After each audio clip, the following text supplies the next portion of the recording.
السلام علیکم دوستو، میرا نام ہے علی اور آپ دیکھ رہے ہیں دا ہسٹری آف اسلام۔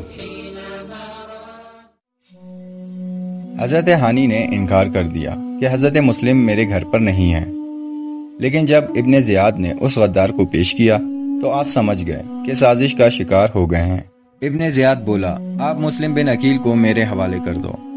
حضرت ہانی کہنے لگے، میں یہ ظلم نہیں کر سکتا کہ خانواد رسول کے چشم و چراغ کو میں اپنے ہاتھوں سے گل ہوتا ہوا دیکھوں۔ اس ظالم نے یہ سن کر اپنی چھڑی حضرت ہانی کے پیشانی پر مارا تو ان کا سر پھٹ گیا۔ حضرت ہانی چونکہ کوفے کے رئیس تھے، اس لیے ان کے قبیلے کے ہزاروں افراد ننگی تلواریں لے کر نکل آئے، اس خیال سے کہ حضرت ہانی قتل کر دیے گئے ہیں۔ یکا یک کوفے کی گلیوں میں ایک مارکا برپا ہو گیا۔ امام علی مقام کے نمائندے حضرت مسلم بھی تلوار لے کر میدان کارزار میں آ گئے۔ بعض روایت میں 4000 تعداد آئی ہے، لیکن بعضوں نے 14000 کی تعداد بیان کی ہے۔ یہ حضرت مسلم بن عقیل کی قیادت میں ابن زیاد کے قلعے پر حملہ ور ہو گئے۔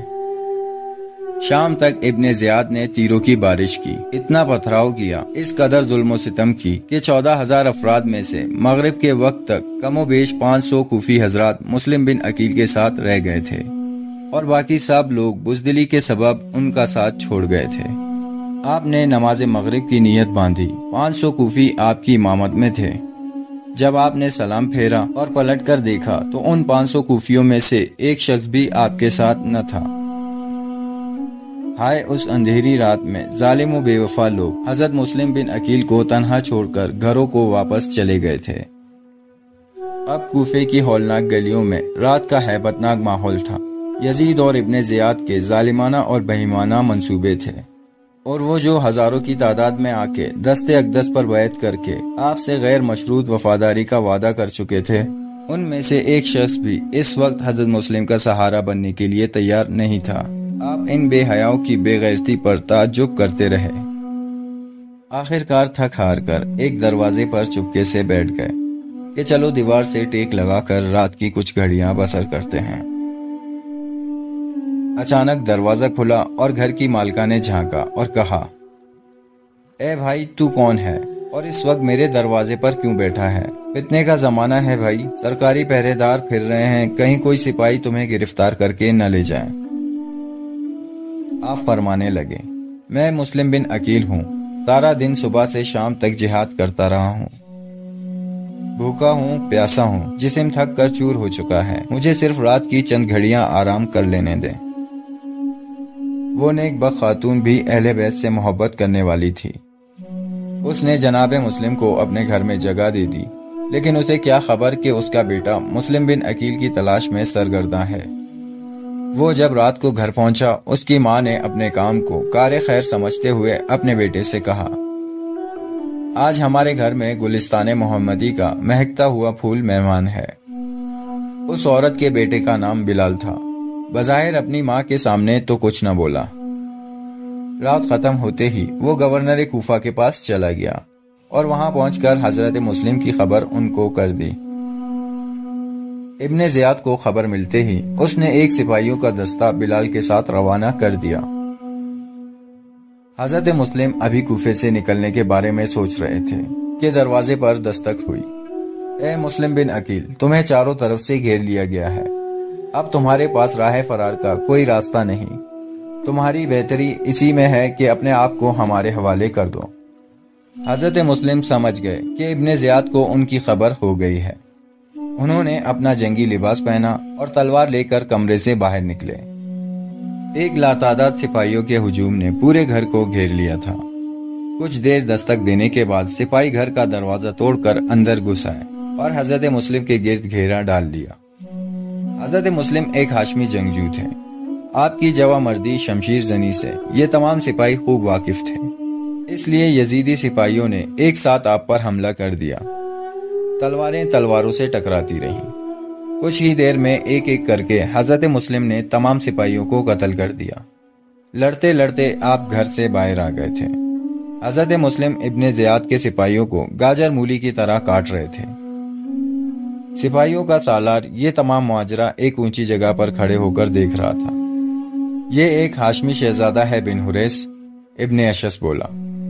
یہ عرب کے شیروں کے قبیلے سے علی و حمزہ کے خاندان سے ہے۔ جب تک اس کے ہاتھ میں تلوار ہے بہت مشکل ہے اس پر قابو پانا۔ بن حریث بولا، میں مسلم کو مارنا نہیں چاہتا۔ ابن اشس تم اسے امان دے دو تو شاید کہ وہ اپنے آپ کو ہمارے حوالے کر دے۔ حضرت مسلم کی شمشیر زنی کے آگے کوئی مائی کا بیٹا نہیں ٹک پا رہا تھا۔ لڑتے لڑتے انہیں کافی دیر ہو چکی تھی۔ اسی اثناء میں انہیں پیاس کی طلب محسوس ہوئی۔ چنانچہ شہزادہ عرب نے خوش گلے کے ساتھ ایک آواز دی، ہے کوئی خدا کا بندہ جو مجھے ایک گھونٹ پانی پلا دے۔ حضرت مسلم دوران جنگ بہت زخم کھا چکے تھے، لیکن پھر بھی وہ ہار ماننے والوں میں سے نہیں تھے۔ پاس ہی ایک گھر کا دروازہ کھلا۔ ایک خاتون لرزتے ہوئے ہاتھوں میں پانی کا پیالہ لے کر آپ کی جانب بڑھی۔ یہ دیکھ ایک بدبخت سپاہی نے دوڑ کر اس عورت کو لات دے ماری۔